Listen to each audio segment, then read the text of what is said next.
नमस्कार दोस्तों, मैं आपका दोस्त रजनी शुक्ला आपके अपने YouTube चैनल जीएस मैनिया में आपका स्वागत करता हूं। आज का यह वीडियो डेली करंट अफेयर श्रृंखला की वीडियो होगी, जो आगामी परीक्षाओं के दृष्टिकोण से अत्यंत ही महत्वपूर्ण है।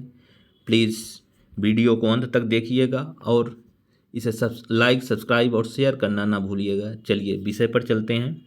आज का पहला प्रश्न है, राष्ट्रीय शिक्षा दिवस कब मनाया जाता है? 10 नवंबर, 11 नवंबर, 12 नवंबर, 13 नवंबर। इसका सही विकल्प है विकल्प बी, 11 नवंबर। ठीक, आइए इसके अन्य तथ्यों को देखते हैं। राष्ट्रीय शिक्षा दिवस हर साल 11 नवंबर को भारत के पहले शिक्षा मंत्री मौलाना अबुल कलाम आज़ाद की जयंती के रूप में मनाया जाता है। किसकी जयंती के उपलक्ष्य में मनाया जाता है? मौलाना अबुल कलाम आज़ाद की जयंती के रूप में मनाया जाता है। ठीक, 11 सितंबर 2008 को मानव संसाधन मंत्रालय ने हर साल 11 नवंबर को राष्ट्रीय शिक्षा दिवस के रूप में मनाने का फैसला किया गया। इसको मनाने का फैसला कब किया गया? 11 सितंबर 2008 को मनाने का फैसला किया गया। ठीक, इस बार राष्ट्रीय शिक्षा दिवस 2022 की थीम क्या है? इसका थीम है पाठ्यक्रम बदलना और शिक्षा को बदलना है। ठीक, क्या थीम है? पाठ्यक्रम बदलना और शिक्षा को बदलना है। ठीक, नेक्स्ट चलते हैं। 10 नवंबर 2022 को भारतीय सेना ने किस राज्य में वालोंग मेला का आयोजन किया? अरुणाचल प्रदेश, नागालैंड, सिक्किम, मिजोरम। इसका सही विकल्प है विकल्प ए, अरुणाचल प्रदेश। ठीक, आइए इसके अन्य तथ्यों को जानते हैं। भारतीय सेना द्वारा 10 नवंबर 2022 को वालोंग की लड़ाई के हीरक जयंती समारोह के अवसर पर वालोंग मेला का आयोजन किया। ठीक है, ये वालोंग लड़ाई कब हुई थी? ये हुई थी भारत और चीन के मध्य 1962 में। ठीक है, 1962 में वालोंग की लड़ाई हुई थी भारत और चीन की सेना के मध्य। ठीक, इसमें 27 दिन भारतीय सेना ने चीन की सेना को पीएलए को यहाँ पर इस चौकी पर रोके हुए थे और उन्हीं के शहादत के उसी लड़ाई के यादगार के रूप में, मेमोरियल के रूप में हम ये वालोंग मेला आयोजित किया जाता है। ठीक, नेक्स्ट चलते हैं। हाल ही में किस रेलवे स्टेशन को 4 स्टार ईट राइट स्टेशन प्रमाणन से सम्मानित किया गया? Prayagraj railway station, Kochi railway station, Bhopal railway station, नई दिल्ली रेलवे स्टेशन। इसका सही विकल्प है विकल्प सी, भोपाल रेलवे स्टेशन। ठीक, आइए इसके अन्य विषयों को जानते हैं। भोपाल रेलवे स्टेशन को ये जारी कौन करता है? FSSAI फसाई द्वारा 4 स्टार रेटिंग प्रदान की गई। ईट राइट स्टेशन प्रमाणन से सम्मानित किया गया है। ठीक है, भोपाल को किसके द्वारा? फसाई के द्वारा ये प्रमाण पत्र दिया जाता है। ठीक, ईट राइट स्टेशन के प्रमाणीकरण से द्वारा उन रेलवे स्टेशनों को प्रदान किया जाता है जो यात्रियों को सुरक्षित और पौष्टिक भोजन प्रदान करने में मानक स्थापित करते हैं। किनको दिया जाता है? जो यात्रियों को सुरक्षित और पौष्टिक भोजन प्रदान करते हैं। ठीक है, 4 स्टार रेटिंग स्टेशन द्वारा यात्रियों को सुरक्षित और स्वच्छ भोजन उपलब्ध कराने के लिए पूर्ण अनुपालन का संकेत देती है। ठीक, ये माना जाता है कि जिनको ये रेटिंग प्रदान की गई है वो सुरक्षित और स्वच्छ भोजन उपलब्ध करा रही हैं। ठीक, नेक्स्ट। हाल ही में किसे अखिल भारतीय रबड़ उद्योग संघ का अध्यक्ष चुना गया है? रमेश केजरीवाल, शशि सिंह, सावधानिया, रमेश डोगियाल। इसका सही विकल्प है विकल्प ए, रमेश केजरीवाल। ठीक, अखिल भारतीय रबड़ उद्योग संघ की स्थापना 1945 में किया गया। इसका मुख्यालय कहाँ पर है? मुंबई में। ठीक, मुंबई में इसका मुख्यालय है। रबड़ उद्योग और व्यापार की सेवा करने वाले सबसे बड़ा गैर लाभकारी सरकारी निकाय है। ठीक है, इसका उद्देश्य क्या है? इसका उद्देश्य देशव्यापी सदस्यों के साथ भारतीय रबड़ उद्योग के हितों की रक्षा करना और उन्हें बढ़ावा देना। ठीक, इसका उद्देश्य है देशव्यापी सदस्यों, जो इसके सदस्य हैं पूरे देश भर में, वो मतलब रबर संबंधित उद्योगों के उनके हितों की रक्षा करना और उन्हें बढ़ावा देना। ठीक, केरल क्या है? केरल राज्य भारत में प्राकृतिक रबर का सबसे बड़ा उत्पादक राज्य है। ठीक, नेक्स्ट, दुनिया में सबसे ऊंचाई पर अवस्थित मतदान केंद्र तासी गंग, कौन सा केंद्र है? तासी गंग कहाँ स्थित है? जम्मू कश्मीर, लद्दाख, उत्तराखंड, हिमाचल प्रदेश। इसका सही विकल्प है विकल्प डी, हिमाचल प्रदेश। ठीक,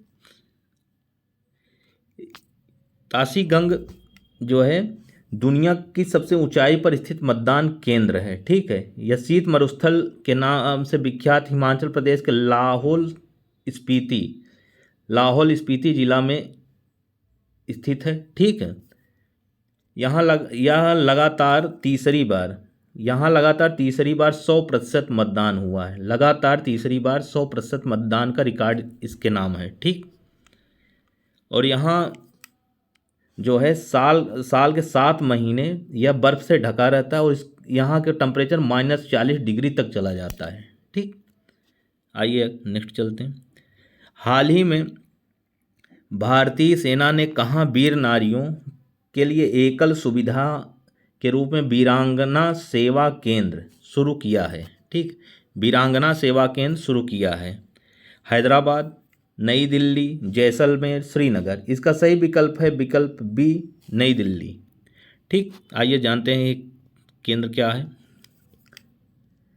भारतीय सेना द्वारा संचालित किया जा रहा है। वीर नारियों के कल्याण और शिकायतों के निवारण के लिए वीरांगना सेवा केंद्र नामक एकल विंडो सुविधा शुरू की गई। किनके लिए? वीर नारियों के कल्याण और शिकायतों के निवारण के लिए। ठीक, वीर नारियों का मतलब कि जिनके पति या जो भी हों रिश्तेदार जो सेना में रहे हों और शहीद हो गए हों, उनके जो भी सुविधाएं होती हैं उनको देने के लिए एकल खिड़की सुविधा चालू की गई। ठीक, शिकायतें जो भी हों उसके निपटान के लिए। ठीक, इस विंडो पर शहीदों की पत्नियां अपनी शिकायतें दर्ज कर सकेंगी। साथ ही यहां शिकायतों के आवेदकों को ट्रैकिंग, निगरानी और नियमित फीडबैक देखने की सुविधा भी मिलेगी। ठीक, नेक्स्ट, हाल ही में प्रधानमंत्री नरेंद्र मोदी ने दक्षिण भारत की पहली वंदे भारत ट्रेन को हरी झंडी दिखाकर रवाना किया है। यह ट्रेन किन 2 स्टेशनों के मध्य चलेगी? ठीक, विकल्प ए विशाखापट्टनम और मैसूर के बीच, चेन्नई और बेंगलुरु के बीच, चेन्नई और कोच्चि के बीच, चेन्नई और मैसूर के बीच। इसका सही विकल्प है विकल्प डी, चेन्नई और मैसूर के बीच। ठीक, प्रधानमंत्री नरेंद्र मोदी 11 नवंबर को दक्षिण भारत की पहली वंदे भारत ट्रेन होगी। देश की पांचवी वंदे भारत ट्रेन है। ठीक, बेंगलुरु से हरी झंडी दिखाकर रवाना किया। कहाँ से? बेंगलुरु से। ठीक है, यह दक्षिण भारत की पहली, जानने योग्य फैक्ट है, दक्षिण भारत की पहली है और देश की 5वीं ट्रेन होगी। ठीक, यह चेन्नई मैसूर वंदे भारत एक्सप्रेस ट्रेन है। ठीक, यह चेन्नई से मैसूर तक की यात्रा करेगी। वंदे भारत ट्रेन के बारे में जान लेते हैं। वंदे भारत एक्सप्रेस या पहले ट्रेन 18 के नाम से जानी जाती है। पूरी तरह से मेक इन इंडिया पहल के तहत निर्मित किया गया है। यह भारत की पहली इंजन रहित ट्रेन है। ठीक है, और भारत की पहली सेमी हाई स्पीड ट्रेन भी है। ये भारत की पहली इंजन रहित ट्रेन और सेमी हाई स्पीड ट्रेन भी है। ठीक, वित्त वर्ष 2022-23 के आम बजट में अगले 3 वर्षों में 400 वंदे भारत ट्रेन चलाने का लक्ष्य रखी है सरकार ने। ठीक, नेक्स्ट, प्रधानमंत्री नरेंद्र मोदी ने कहां पर स्टैच्यू ऑफ प्रॉस्पेरिटी का अनावरण किया है? हैदराबाद, बेंगलुरु, वारंगल, कोच्चि। इसका सही विकल्प है विकल्प बी, बेंगलुरु। ठीक, हाल ही में प्रधानमंत्री नरेंद्र मोदी बेंगलुरु के एयरपोर्ट परिसर में बंगलुरु में नाद प्रभु केम्पेगौड़ा की 108 फीट की कांस्य प्रतिमा का अनावरण किया। ये कहाँ पर स्थित है? बंगलुरु के एयरपोर्ट परिसर में, ठीक है। इसे स्टैचू ऑफ प्रॉस्पेरिटी नाम दिया गया है, इसी को स्टैचू ऑफ प्रॉस्पेरिटी नाम दिया गया है, ठीक। ये नाद प्रभु केम्पेगौड़ा की एक प्रतिमा को इस प्रतिमा को Guinness book of world records में भी जगह मिली है, ठीक। ये प्रतिमा किसी भी शहर के कौन सा रिकॉर्ड दिया गया है? ये प्रतिमा किसी भी शहर के संस्थापक की सबसे बड़ी प्रतिमा है। मतलब जो Guinness book of world record में दर्ज किया गया है, किस में दर्ज किया गया है? किसी शहर के संस्थापक की सबसे बड़ी प्रतिमा के रूप में, ठीक है। ये नाथ प्रभु केम्पेगौड़ा के बारे में जानते हैं। केम्पेगौड़ा विजयनगर साम्राज्य के अधीन कृष्णदेव राय के समकालीन थे, के एक सामंत थे, ठीक है। कृष्णदेव राय के समकालीन एक सामंत थे। इन्होंने 1537 में बेंगलोर शहर की स्थापना की थी, ठीक है। इन्होंने 1537 में बेंगलोर शहर की स्थापना की थी। केम्पेगौड़ा का जन्म कब हुआ था? 1510 ईस्वी में एलहांका में, ठीक है। इनका शासनकाल क्या था? 1513 से 1569। केम्पेगौड़ा एक सामाजिक कार्यकर्ता भी थे। केम्पेगौड़ा कई झीलों, अन्य जल निकायों के निर्माण भी करवाया। केम्पेगौड़ा धर्मशास्त्र, साहित्य, व्याकरण, दर्शन और हथियारों के इस्तेमाल के विशेषज्ञ भी थे, ठीक। इन्होंने एक उस समय तत्कालीन समय में बंदी देवारू नामक एक प्रथा प्रचलित थी। इस प्रथा के अंतर्गत अविवाहित महिलाओं के बाएं हाथ की अंतिम 2 उंगलियों को काट दिया जाता था। इसको इन्होंने प्रतिबंधित कराया, ठीक। और इन्होंने एक रचना भी की है तेलुगु भाषा में, जिसका नाम है, एक नाटक है जिसका नाम है यक्षगान नाटक गंगा गौरी विलास, ठीक। महत्वपूर्ण है, प्रश्न आ सकता है, इसको याद रखिएगा। हाल ही में किस राज्य में गरीब पिछड़े वर्गों के लिए आरक्षण को 77% तक बढ़ाने के लिए एक विधेयक पारित किया गया, ठीक। तमिलनाडु, ओडिशा, झारखंड, तेलंगाना। इसका सही विकल्प है विकल्प सी, झारखंड, ठीक। नेक्स्ट, हाल ही में 10 से 12 नवंबर को कहाँ पर पीएम गति शक्ति मल्टी मॉडल जलमार्ग शिखर सम्मेलन आयोजित किया गया? विकल्प है गुवाहाटी, वाराणसी, विशाखापट्टनम, चेन्नई। इसका सही विकल्प है विकल्प बी, वाराणसी, ठीक। ये पीएम गति शक्ति मल्टी मॉडल जलमार्ग शिखर सम्मेलन 2022 का आयोजन वाराणसी में किया गया। ये पीएम गति शक्ति को मल्टी मॉडल कनेक्टिविटी के लिए राष्ट्रीय मास्टर प्लान के रूप में भी जाना जाता है, ठीक। ये सरकार के राष्ट्रीय मास्टर प्लान है, ठीक। यह 1.2 ट्रिलियन अमेरिकी डॉलर की एक भारतीय मेगा प्रोजेक्ट है। कितने? 1.2 ट्रिलियन अमेरिकी डॉलर की मेगा प्रोजेक्ट है, ठीक। इसकी घोषणा कब हुई थी? इसकी घोषणा 15 अगस्त 2021 को प्रधानमंत्री जी द्वारा की गई थी। यह योजना 13 अक्टूबर 2021 को भारत के सभी आर्थिक क्षेत्रों में मल्टी मॉडल कनेक्टिविटी इंफ्रास्ट्रक्चर प्रदान करने के लिए शुरू की गई थी, ठीक।